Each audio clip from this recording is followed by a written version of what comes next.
संगवारी हो जय जोहार।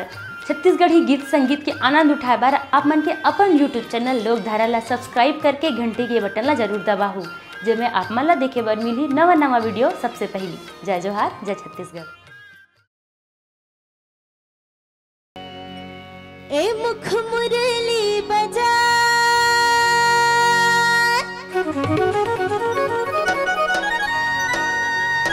ए मुख मुरली बजा छोटे से श्याम कन्हैया। बोल वृंदावन बिहारी लाल की जय।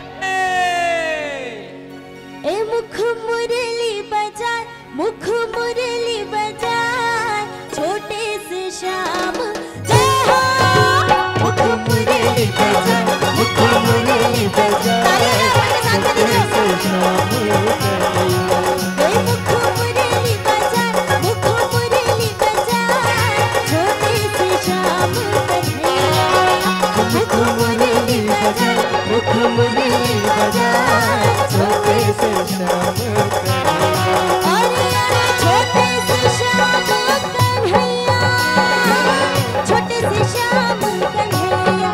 अरे अरे छोटे से श्याम कन्हैया, छोटे से श्याम कन्हैया।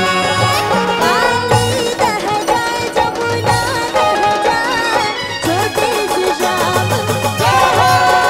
मुख मुरली बजा, मुख मुरली बजा छोटे से श्याम कन्हैया।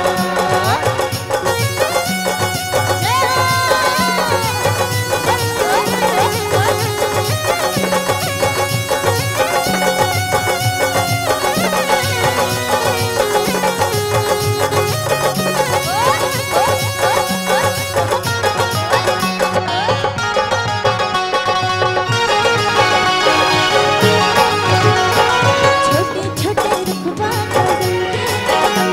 कदम के ए भुया हसेना, भुया हसेना ऊपर बैठे कन्हैया कन्हैया कन्हैया।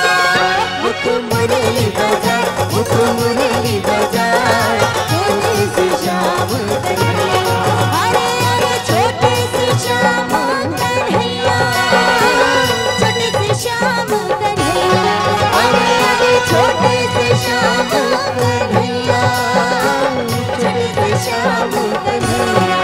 वे काली रह जाए जमुना रह जाए छोटे से श्याम कन्हैया। मुख मुरली बजा, मुख मुरली बजा छोटे से श्याम कन्हैया।